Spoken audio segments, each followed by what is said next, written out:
의원, 인원, 요원 뭐 이런 표현도 중요하지만 또 숫자 150명이라는 말도 굉장히 의미가 있습니다. 저희가 한번 그 목소리 한번 들려드리겠습니다. 150명 얘기했습니까? 12월 3일 당시에는 150명이라는 기억이 제가 없었는데 나중에 제가 그 말을 했다고 누가 이렇게 얘기를 해줘서 150명이라는 상황을 다시 인식했습니다.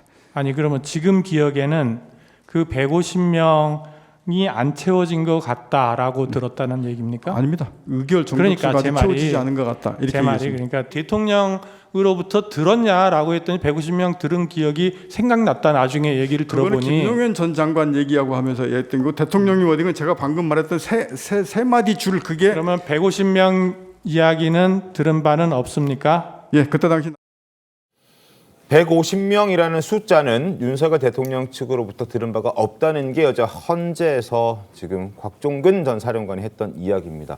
결국 저것 또한 또 논란이 될 것 같은데 김광석 변호사님 어떻게 보셨습니까? 이제 김현태 특임단장은 이제 150명이라는 얘기를 들었다는 거 아니에요? 네. 곽종근 전 사령관으로부터 직접적으로. 그런데 본인은 이제 그런 기억이 없다고 얘기하고 나중에 그 얘기를 한 것을 알게 됐다. 그렇지만 대통령이 150명이라는 얘기는 한 사실이 없다 이렇게 증언을 하고 있어요. 그런데 좀 약간 좀 객관적으로 좀 볼 필요가 있다. 일단 우리가 이제까지 곽종근 전 사령관의 진술이 계속 일관성이 있고 어느 정도는 네. 물론 일부에 다른 점이 있습니다. 그래서 그걸 대통령이 지시한 것이 맞다고 믿을 수밖에 없는 그런 상황으로 쭉 왔어요. 그런데 어제 이제 탄핵 심판 증언을 하면서 약간 모순된 게 많이 발견되면서 이제 그거에 대해서 신뢰성이 있냐 이제 그런 문제가 생겼다고 보고 그다음에 이제 인원 요원과 관련해서 지금 김병주 TV에서는 인원 요원을 빼내라고 했다고 이렇게 얘기하잖아요. 네. 우리가 인원 요원에 너무 이렇게 집착을 하고 있는데 그러면 인원은 뭘 말하고 요원은 뭘 말하는가? 그러면 국회의원을 빼내라고 하면 요원도 같이 빼내라고 하니까 이게 모순되고 좀 충돌된 것이 생길 수 있다. 그래서 곽종근 전 사령관이 그냥 인원이라고 그때 얘기했는데 나는 의원으로 알았다 이렇게 하면 되는 거예요. 그런데 빼내라는 것이 꼭 의사당 안에 착수해 있는 의원을 빼내는 것일 수도 있겠지만 네. 지금 곽종근은 이미 의사당 안에 의원들이 있고 그다음에 특수단 인원은 15명에서 20명 있었다는 거 아닙니까? 네. 그렇기 때문에 당연히 의원을 지칭한 걸로 이렇게 해석을 했다는 거잖아요. 네. 그런데 사실 지금 국회 안에 요원도 있는 거거든요.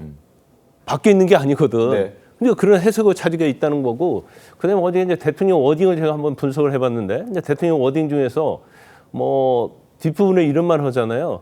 아니 15명에서 20명이 있는데 어떻게 빼낼 수 있느냐? 네. 한두 명 빼서 될 것도 아니고. 그렇죠. 그러면 TV로 다 생중계되잖아요. 네. 그러면 정문에 막혀 있는 군인들에게 개헌군에게 15명, 20명밖에 없는데 들어가서 빨리 150명 끄집어내라. 이건 불가능한 얘기거든요. 그러니까 이제 한편으로 생각하면 저도 이제 원래는 곽종근 전 사령관의 얘기가 다 진실이라고 뭐 진실의 가능성이 있고 신빙성이 있다고 생각을 했었는데 네. 또 어제 어떤 탄핵 심판을 과정을 보면 저게 좀 진실이 아닐 수도 있다.